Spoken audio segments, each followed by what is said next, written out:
भक्तों हर हर महादेव। रामायण पाठ्यक्रम में आइए चौपाइयों का गायन करें, उनका भावार्थ समझें। पिछले भाग में हमने गाया और सुना कि परशुराम जी लक्ष्मण जी की बातों पर मोहित होते हैं और विश्वामित्र जी से कहते हैं कि यह जो बालक है वह काल की वशीभूत होकर अपने कुल का घातक बन रहा है, इसी समझाइए। तो इसी क्रम में आइए हम चौपाइयों का गायन करें, उनका भावार्थ समझें।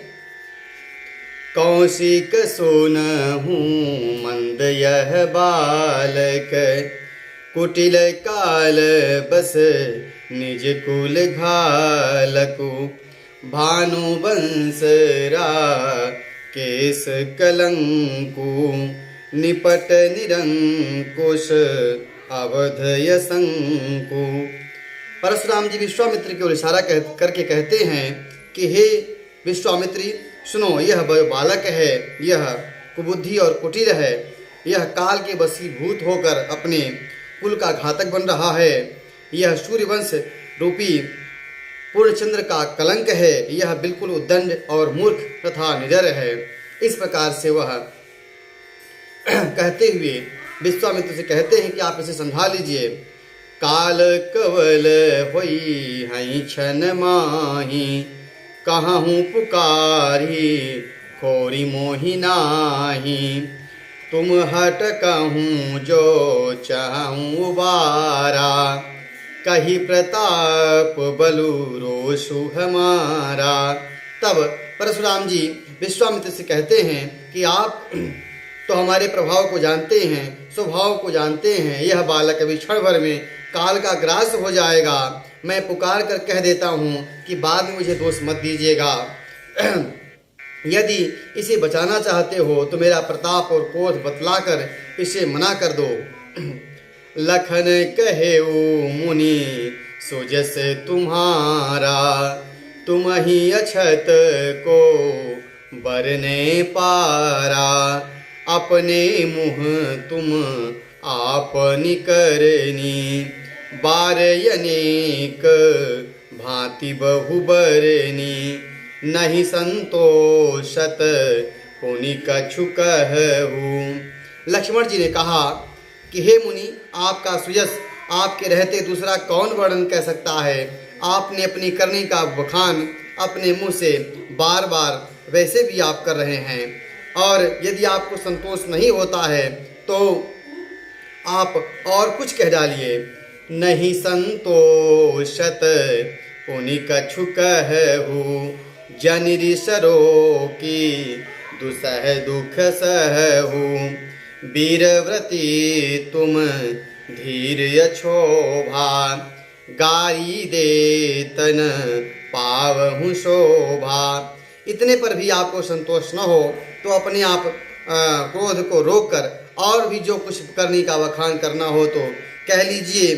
आप वीरता का व्रत धारण करने वाले धैर्यवान और क्षोभ रहित हैं, गाली देते आपको शोभा नहीं आती। सूर समर करनी करही, कही न जना वही आप, विद्यमान रन पाई रिपु, कायर कथही प्रतापु। शूरवीर जो युद्ध में अपनी करनी करते हैं उसका बखान नहीं करते, उसका गुणगान नहीं करते हैं। शत्रु को युद्ध में उपस्थित पाकर कायर ही अपनी जो प्रताप हो, प्रताप का बखान करते हैं और डींग हाँकते हैं। तुम तो काल हाँकु जनु लावा, बारू बारू मोहि लागी बोलावा, सुनत बचन सुनत लखन के बचन कठोरा, परशु सुधारी धक धरे कर घोरा। आप तो मानो काल को हाँक लगाकर बार बार मेरे लिए बुलाते हैं। लक्ष्मण जी के कठोर वचन सुनते ही परशुराम जी अपने भयानक फरसे को सुधार कर हाथ में ले लिया कि मानो अब लक्ष्मण कुमार को मारने ही जा रहे हों। अब जनि दे दोष मोहि लोगु, कटुबादी बालक बध जोगु, बाल बिलो की बहुत मैं बाँचा, अब यह मरनी हार भाषाचा। अब लोग मुझे दोष न देना, यह कड़वा बोलने वाला बालक निश्चित ही मरने योग्य है। इसे बालक देखकर मैंने बहुत बचाया, बार बार बचाया, लेकिन यह सचमुच ही मरने वाला है। कौशिक कहा क्षमीय अपराधु, बाल दोष गुण गणहीन साधु, खल कुठार पे अकरनु को ही, आगे अपराधी गुरुद्रोही। विश्वामित्र जी ने कहा कि आप अपराध क्षमा करिए, बालकों के दोष को महात्मा लोग, साधु लोग नहीं गिनते हैं। इस पर परशुराम जी तीखी धार का कुठार, मैं दया रहित और क्रोधी हूँ, यह गुरुद्रोही और अपराधी मेरे सामने खड़ा है। उतर देत छोड़ऊं बिनु मारे, केवल कौशिक शील तुम्हारे, न त यही काटी कुठार कुठो कठोरे, गुरहि उरनी हो त्यों सम थोरे। यह मुझे उत्तर दे रहा है, इतने पर भी मैं इसे मारे छोड़ रहा हूँ, बिना मारे छोड़ रहा हूँ। सो हे विश्वामित्र, यह केवल तुम्हारे शील और स्वभाव के कारण है, प्रेम के कारण है। तो इसे मैं इस कुठार से काट कर थोड़े ही परिश्रम से, गुस्से से, अपने गुरु के ऋण से उतर जाता हूँ। गांधी सुन कह हृदय हंसी, मुनि हरि हरि सूझ, आए मैं खाड़ऊख, मैं अजहु न बूझय बूझ।